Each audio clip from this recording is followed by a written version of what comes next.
Il est 6 heures du mat et on se retrouve aujourd'hui pour un épisode spécial. Spécial, les chroniques de Reconstruire.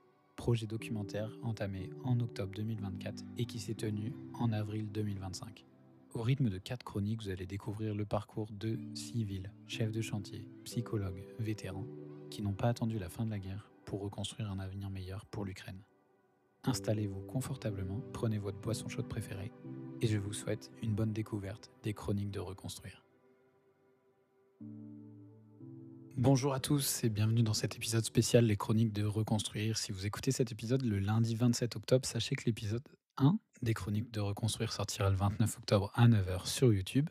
Et si vous écoutez cela plus tard, rendez-vous sur YouTube via le lien en description pour découvrir l'ensemble du projet Reconstruire. Commençons par mettre un peu de contexte. Pour ceux qui ne me connaissent pas, je m'appelle Nicolas Charton, je suis fondateur de 6h du Bat, un média dédié au BTP dans son ensemble. Et en octobre 2024, j'ai décidé de partir en Ukraine pour mettre en lumière celles et ceux qui ont décidé, malgré une fin de la guerre incertaine, de continuer à construire et à reconstruire un avenir meilleur pour l'Ukraine. Ce projet Reconstruire, il a démarré en octobre 2022. Ça faisait déjà plusieurs mois que l'invasion russe à grande échelle avait démarré, lorsque j'ai enregistré mon premier épisode sur 6h du Bat. C'était la première fois que j'animais un podcast et j'ai invité Martin Duplantier. Il est architecte et urbaniste français et je l'avais invité à venir parler d'architecture en temps de guerre. Et pourquoi j'ai choisi un architecte français pour parler d'un sujet d'architecture en temps de guerre ?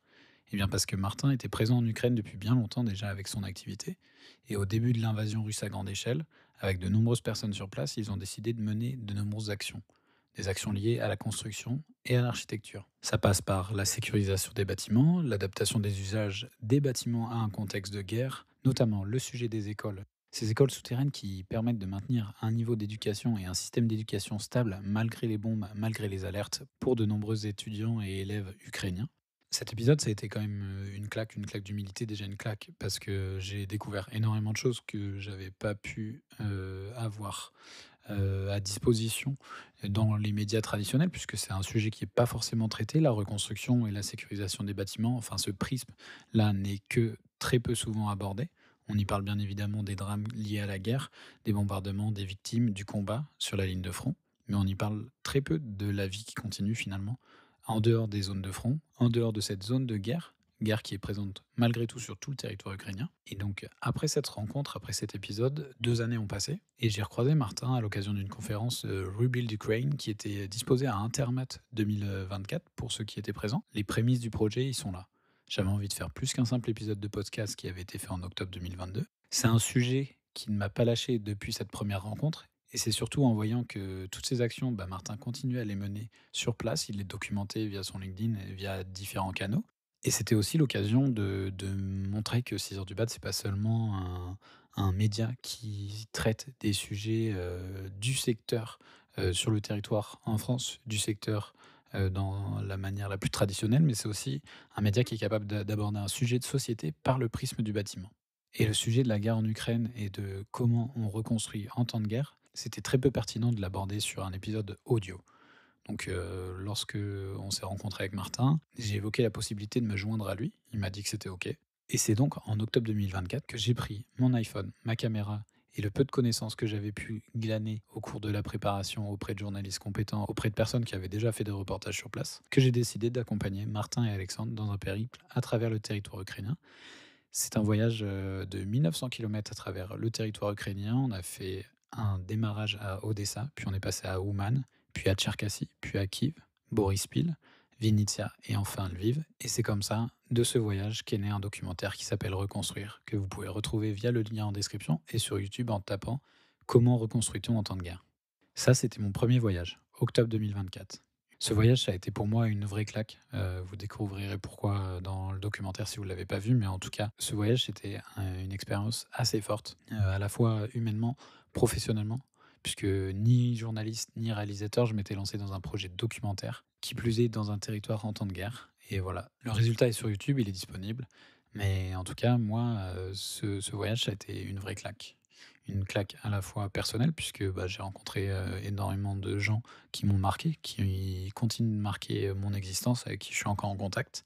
J'ai découvert un contexte qui m'était totalement étranger, puisque je ne l'avais pas forcément eu à disposition dans les médias traditionnels. Ça, pour le coup, Malheureusement, le calendrier des médias, je pourrais pas forcément le changer, mais je ne peux que les inciter à aller voir sur place. Je sais qu'il y a des gens qui le font déjà très bien, notamment dans les rédactions du Monde, pour Arte, pour beaucoup de médias, qui sont encore sur place en Ukraine, qui continuent de documenter jour après jour.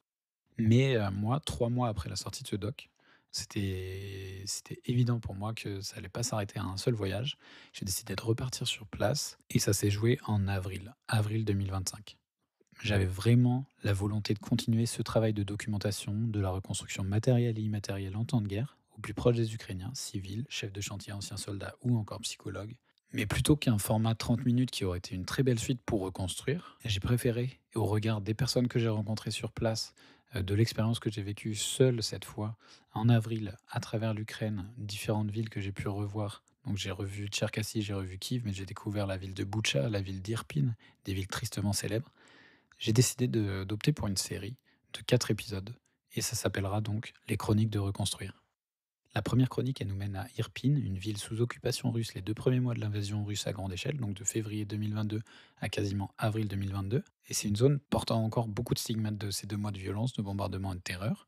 Vous découvrirez donc dans cette chronique ma rencontre avec Olga, une simple civile ukrainienne, avec ses rêves, ses projets, que la guerre est venue percuter de plein fouet, et qui nous raconte ça avec sincérité et pudeur, dans un épisode où on apprend comment se reconstruire après l'occupation.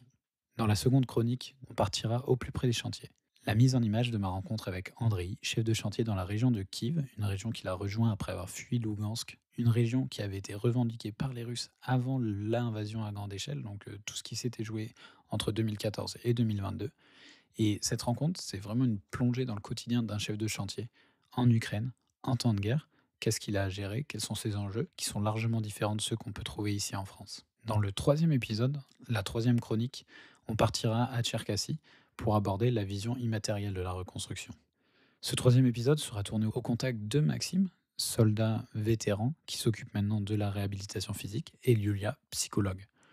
Donc vous avez compris, on abordera des sujets plutôt immatériels, donc les enjeux physiques et mentaux d'un retour à la vie normale pour les soldats, mais aussi pour les civils, qui sont les premières victimes de cette guerre. Et pour conclure ce projet des chroniques de reconstruire, j'ai décidé de faire un épisode très personnel, reprenant mes 2 voyages, dans lequel je livrerai sans langue de bois tout ce que j'ai pu voir, ressentir, comprendre aussi durant ces 2 voyages. Qu'est-ce que ça a eu comme impact sur moi? Qu'est-ce que ça a changé en moi et dans mon quotidien, et ce depuis que je suis rentré de la première fois. Voilà, vous en savez un peu plus sur les 4 chroniques qui vont rythmer notre fin d'année. Durant toutes ces chroniques, mon intention, c'était de mettre la personne rencontrée sur place ou les personnes rencontrées sur place au centre de l'épisode. Ce sont eux les personnages principaux de Reconstruire. Ce sont vraiment eux que j'avais envie de mettre en avant. Je suis assez en retrait, mais c'est une volonté personnelle. J'ai envie d'être un relais de tous ces efforts, un relais de cette force de caractère et de courage dont font preuve les Ukrainiens depuis bientôt 4 ans. J'ai rencontré 5 personnes, mais sachez-le, ils sont bien plus, largement plus, à mériter une chronique. Et j'aurai jamais assez de mots pour décrire mon admiration pour elles. Mais sachez que j'aurai toujours mon sac de prêt, avec ma caméra et mon téléphone, pour aller les mettre en avant. Maintenant, vous avez aussi un rôle à jouer.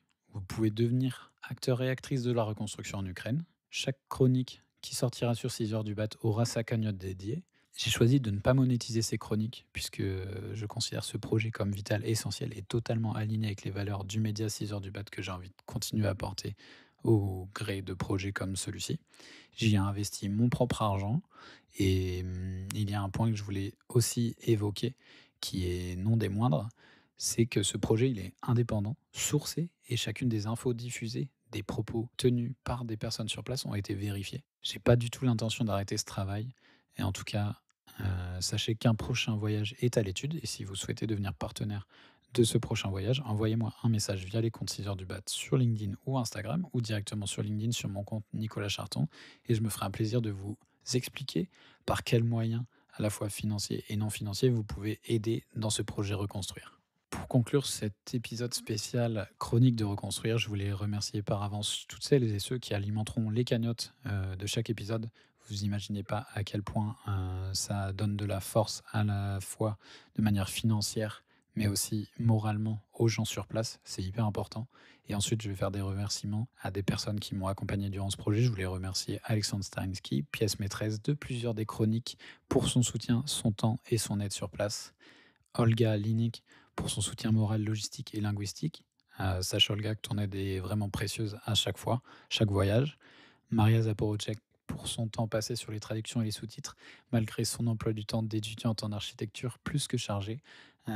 Si vous voulez découvrir d'ailleurs le parcours de Maria et sa vision de l'architecture, vous pouvez le retrouver dans l'épisode qui est en description. On avait abordé justement l'architecture et les différences qu'il y a de manière conceptuelle et pragmatique entre l'Ukraine et la France. Et bien évidemment, un merci tout particulier à toutes les personnes qui m'accompagnent et soutiennent de près ou de loin ce projet, des personnes qui étaient là bien avant le premier voyage, des personnes qui m'ont aidé de manière professionnelle avec leur vision de journaliste et de documentariste. Je parle bien évidemment de Max Lelhomme, Charles Comiti, des partenaires institutionnels. Je pense à la CCI France-Ukraine qui a décidé aussi de mettre le premier documentaire sur son site. Donc vous pouvez aussi le retrouver sur le site de la CCI France-Ukraine.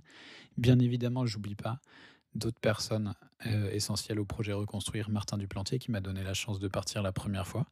Et évidemment, plein d'autres personnes que j'oublie sûrement au moment où j'enregistre cet épisode, mais sachez que toutes les personnes que j'ai pu rencontrer et qui m'ont aidé sur ce projet ont une place particulière dans l'histoire de 6 heures du Bat et aussi dans mon histoire personnelle. Je vous souhaite à toutes et à tous d'apprécier ces chroniques, de prendre conscience des enjeux qui sont disposés au sein de ces différentes vidéos, et on se retrouve très très vite pour réveiller de nouveau le BTP.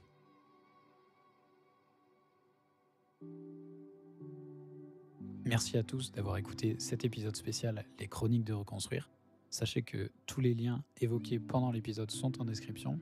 Les liens vers les différentes cagnottes des Chroniques de Reconstruire seront mis dans la description de chacun des épisodes. N'hésitez pas à me faire des retours sur cet épisode et aussi sur les différentes chroniques que vous allez pouvoir découvrir. Et quant à nous, on se retrouve très très vite pour réveiller de nouveau le BTP.